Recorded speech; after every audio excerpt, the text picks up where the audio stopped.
नमस्कार दर्शकों, आपके साथ मैं हूं विवेक शर्मा और आप देख रहे हैं उत्तर बंगाल एवं सिक्किम का 24x7 television news channel SK live. अब बढ़ते आज की प्रमुख खबरों पर विस्तार। लॉकडाउन में फंसे आसाम के लोग अपने घर के लिए न्यू जलपाईगुड़ी रेलवे स्टेशन से हुए रवाना। बुधवार 3 बजे जलपाईगुड़ी रेलवे स्टेशन से विभिन्न जगहों पर यात्रियों के लिए चलाई गई स्पेशल ट्रेन राजधानी एक्सप्रेस न्यू जलपाईगुड़ी में पहुंची। इन ट्रेन के इंतजार में पहले से स्टेशन पर सिलीगुड़ी में फंसे यात्री सुबह से ही बैठे हुए थे। न्यू जलपाईगुड़ी रेलवे स्टेशन से 132 यात्री आसाम के लिए रवाना हुए। वहीं 74 यात्री आज दिल्ली से सिलीगुड़ी अपने घर लौटे, जिसमें कुछ पहाड़ के यात्री मौजूद थे। आज आसाम जाने वाले यात्रियों को स्पेशल ट्रेन राजधानी में चढ़ने से पहले न्यू जलपाईगुड़ी रेलवे प्रबंधन द्वारा सभी यात्रियों को पहले पूरी सैनिटाइज किया गया। उसके बाद इन लोगों के सभी सामानों को सैनिटाइज किया गया। बाद में सभी यात्रियों की पूरी पुख्ता जानकारी सरकारी डायरी में नोट की गई। यात्रियों को मेडिकल द्वारा फिट रिपोर्ट दिए जाने के बाद ही सोशल डिस्टेंसिंग के तहत इन लोगों को स्पेशल ट्रेनों में बैठाया गया।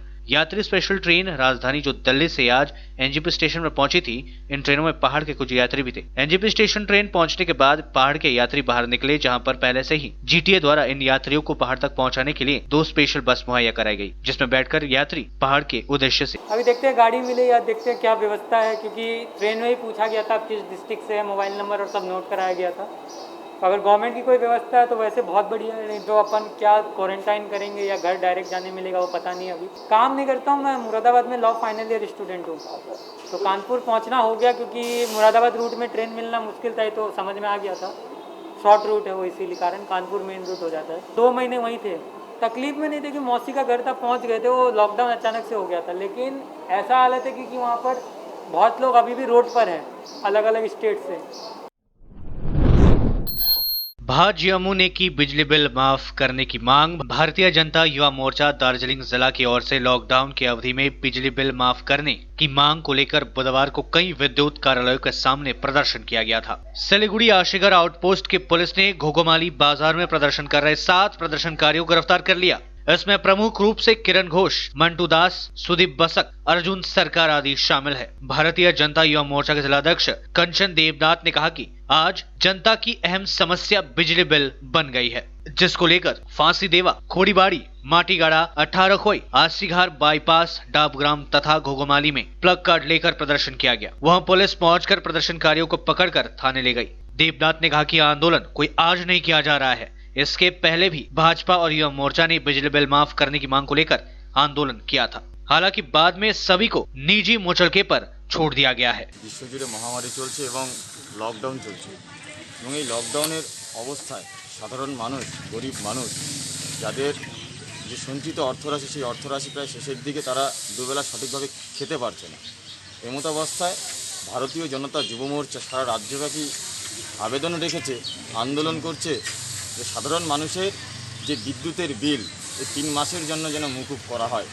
সাধারণ মানুষের যে বিদ্যুতের অতিরিক্ত বিল, এই বিলের টাকায় তারা যেন তাদের সংসারকে দুমুঠো লবণ ভাত তুলে দিতে পারে, সেই আন্দোলন সারা পশ্চিমবঙ্গ জুড়ে ভারতীয় জনতা যুব মোর্চা চলছে এবং সেটা অবশ্যই শান্তিপূর্ণভাবে লকডাউনকে মেনে এবং যে স্বাস্থ্যবিধি, যে সোশ্যাল ডিস্টেন্সিং সেটা মেনে।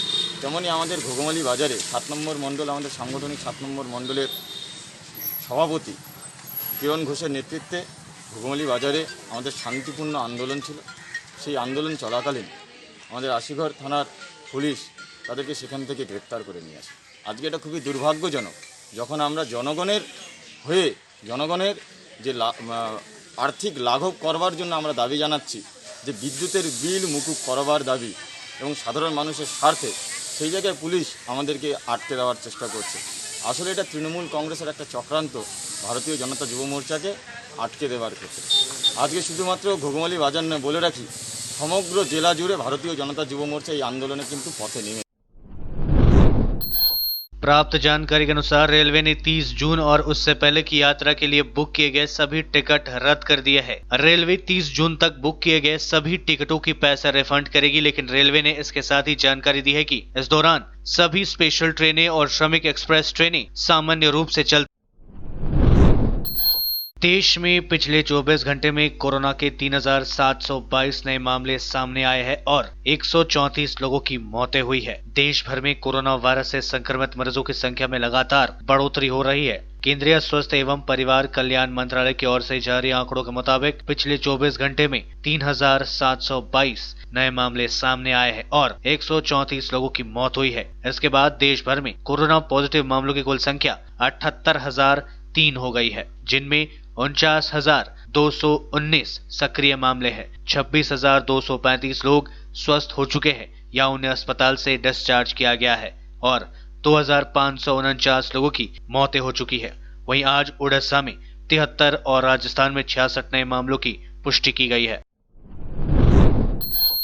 पश्चिम बंगाल में कोरोना वायरस संक्रमण से 9 और मरीजों की हुई मौत, मृतकों की संख्या पहुंची 135। राज्य में कोरोना वायरस संक्रमण से 9 और मरीजों की मौत के साथ ही मृतकों की संख्या 135 तक पहुंच गई है। स्वास्थ्य विभाग के बुलेटिन के अनुसार बुधवार को यह जानकारी दी गई। बुलेटिन के मुताबिक शहर में 5 मरीजों की मौत हुई है, जबकि हावड़ा में 2, उत्तरी 24 परगना और दक्षिण परगना में 1-1 मरीजों की मौत हुई है। इनमें कहा गया है कि राज्य के पिछले 24 घंटे में संक्रमण के 117 नए मामले सामने आए, जिसके बाद संक्रमितों की संख्या बढ़कर 2,290 हो गई है। राज्य में फिलहाल 1,381 मरीज वायरस संक्रमण की चपेट में। लेते हैं छोटा सा ब्रेक, फिर मिलेंगे ब्रेक के बाद। 100% आयुर्वेदिक दमा-दमन किट प्राप्त करें और अपने फेफड़ों को बिना किसी दुष्प्रभाव के घातक वायरस से लड़ने की शक्ति बढ़ाएं। फेफड़ों की ताकत बढ़ाने और साथ ही साथ एलर्जी, खांसी या फिर ब्रोंकाइटिस और अस्थमा जैसी बीमारियों से भी लड़ने के लिए राहत देती है दमा-दमन किट। इस किट में आप पाएंगे दमा-दमन सिरप, दमा-दमन चूर्ण, दमा-दमन हर्बराज हर्बल टी, जिसका मूल्य है 750 और आपको देने हैं सिर्फ 700 रुपए। Contact number 8597738095। तयारी फ्ल्याट लाखौंको बजेट के तपाईले सिलगढीमा फ्ल्याट लिने सोच बनाउनु भएको छ? हजुर, यस्तै सुनौलो अवसर स्वागत रेसिडेन्सले यहाँहरू समक्ष लिएर आएको छ, जहाँ तपाईले लाखौं रुपियाँको बजेटसँगै वास्तु अनुसार असल ढङ्गमा तयार गरिएको सम्पूर्ण सुविधायुक्त 80 फ्ल्याटको अपार्टमेन्ट पाउनुहुनेछ। Swagat residency near Nirmala convent hostel. Contact 9832350915 9434001643। Break के बाद आपका फिर से स्वागत है। बढ़ते हैं खबरों की तरफ। अलीपुरद्वार जिले में हाथी ने पुत्र के सामने ही मां को पैरों से कुचलकर मार डाला। अलीपुरद्वार जिले के कालचिनी ब्लॉक दलसिंह पाड़ा स्थित गोपाल बहादुर बस्ती के रहने वाली एक महिला मीना सुबह घास काटने के लिए गई थी। घास काटने के बाद जब वहां वापस लौट रही थी, उसी समय एक पूर्णवयस्क हाथी ने उस पर हमला बोल दिया। हाथी ने पहले मीना को सूंड से उठाकर पटका और पैर से उसके सर कुचल दिए। इतना ही नहीं, वह बेटे के सामने ही उसकी मां के शरीर को पैरों से मारकर खेलता रहा। सूचना मिलते ही हेमंतगंज वन विभाग के रेंजर और वनकर्मी मौके पर पहुंचकर शव को कब्जे में लेने के बाद पुलिस के हवाले कर दिया। कालचिनी पंचायत समिति के सदस्य राजेश छेत्री ने बताया कि इस इलाके में आए दिन हाथी हमले बोलते रहते हैं और लोगों की जान जाती रहती है, लेकिन विभाग द्वारा कोई भी आवश्यक कदम नहीं उठाया जा रहा है। আমি তো এখানে বাড়িতে ছিলাম, শুনছি এখানে হাতি মারছে। হ্যাঁ, ওদের নিজে বাড়িতে ঘাস ঘাস কাটে এখানে আসতেছে, হাতি দৌড়ায় আসছে। হ্যাঁ, তারপরে ছেলেটা পালাই গেছে, এখানে ওর মাকে এখানে মারে ফেলাইছে। कोरोना वायरस से अब तक दुनिया में 44,22,000 लोग हो चुके हैं संक्रमित। मौतों का आंकड़ा 3 लाख के करीब। अमेरिका में सबसे ज्यादा 85,000 लोगों की गई जान। दुनिया में कोरोना वायरस से अब तक 44,28,236 लोग संक्रमित हो चुके हैं। 16,57,905 लोग ठीक हो चुके हैं। वहीं मौतों का आंकड़ा 3 लाख के करीब पहुंच गया है। अमेरिका में सबसे ज्यादा 85,000 लोगों की जान जा चुकी है। इसके बाद ब्रिटेन में 33,000 लोगों ने अपना जान गंवाया है। वहीं दुनिया के 10 सबसे ज्यादा प्रभावित देशों में अब चीन नहीं है। अमेरिका में 24 घंटे में 1,813 लोगों की मौत हुई है और 21,712 लोग संक्रमित हो चुके हैं। इस समय देश में 14,30,348 लोग संक्रमित है। वहीं 85,197 लोगों की जान जा चुकी है। देश में सबसे ज्यादा प्रभावित राज्य न्यूयॉर्क में 3,50,000 से ज्यादा केसेस मिल चुके हैं, जबकि 27,000 मौतें हो चुकी है। उधर राष्ट्रपति डोनाल्ड ट्रंप लॉकडाउन हटाना चाहते हैं। उन्होंने कहा कि वे संक्रमण रोग विशेषज्ञ एंथोनी फसी के पक्ष में नहीं। प्रधानमंत्री के आर्थिक पैकेज को मुख्यमंत्री ममता बनर्जी ने बताया बिग ज़ीरो, बोली लोग छले गए हैं। पश्चिम बंगाल की मुख्यमंत्री ममता बनर्जी ने प्रधानमंत्री नरेंद्र मोदी के आर्थिक पैकेज को देश की जनता के साथ धोखा बताया है। उन्होंने कहा कि यह एक बिग ज़ीरो है। ममता बनर्जी ने कहा कि लोगों को उम्मीद थी कि प्रधानमंत्री देशवासियों को कुछ देंगे, लेकिन वे छले गए हैं। देशवासियों को कुछ नहीं मिला है। ममता बनर्जी ने कहा कि पीएम मोदी का 20 लाख करोड़ का आर्थिक पैकेज छलावा है। पीएम मोदी को किसानों का कर्ज माफ करना चाहिए था। जैसा कि पूर्व प्रधानमंत्री डॉक्टर मनमोहन सिंह ने किया था। उन्होंने कहा कि इस पैकेज में राज्यों को कुछ नहीं मिला है। हमारे वित्तीय मंत्री अमित मित्रा ने अभी आपको समझाया कि 20 लाख करोड़ रुपए में 10 करोड़ की योजनाएं पहले से ही चल रही है और राज्य को कुछ भी नहीं मिला है। आसनसोल से 5 दिनों तक साइकिल चलाकर कुचबिहार स्थित अपने घर पहुंचे 7 युवक। दरअसल ये युवक नौकरी के लिए आसनसोल गए हुए थे।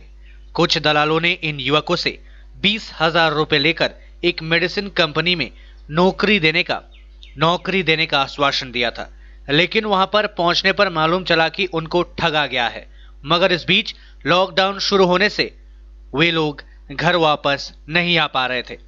मगर आर्थिक हालत ज्यादा खराब होने पर आखिरकार साइकिल से ही सभी युवक अपने घर के लिए रवाना हो गए और 5 दिनों के अंदर अपने घर पहुंच गए हैं। अलग अलग हादसों में मध्य प्रदेश, यूपी और बिहार में 16 प्रवासी मजदूरों की हुई मौत, 66 हुए हैं घायल। मध्य प्रदेश के गुना में बुधवार रात को एक बड़ा हादसा हो गया। जिले के कैंट पीएस क्षेत्र में एक ट्रक की और बस की टक्कर होने से 8 मजदूरों की मौत हो गई, जबकि लगभग 50 घायल है। ये सभी मजदूर ट्रक में सवार थे। वहीं उत्तर प्रदेश के मुजफ्फरनगर जनपद में एक रोडवेज बस ने पैदल जा रहे मजदूरों को कुचल दिया। हादसे में 6 मजदूरों की मौत हो गई, जबकि 4 गंभीर रूप से घायल है। इसके अलावा बिहार के समस्तीपुर में बस और ट्रक की भिड़ंत में 2 मजदूरों की मौत हो गई है। 12। तो आज के लिए बस इतना ही और मुझे दीजिए इजाजत और देखते रहिए एसके लाइव, आपका समय आपकी खबर। धन्यवाद। क्या आपके घर में शादी है, कोई फंक्शन तो होगा, तो उसकी वीडियोग्राफी और फोटोग्राफी तो करवानी है। आज तकनीक दिनों दिन बदल रही है, कहीं गलत हाथों में मत पड़ जाइए। तरीका बदल गया है, आप भी बदलिए। याद रखिए सिडवैप्स ही आधुनिक तकनीकों के साथ अपडेट रहता है और आपके बजट के अनुसार ही वीडियोग्राफी और फोटोग्राफी करते हैं। आप सोच रहे होंगे ये सिडवैप्स क्या है? शादी हो या कोई फंक्शन, इन पलों को सजोने के लिए याद रखिए Somani institute of digi vision and productions.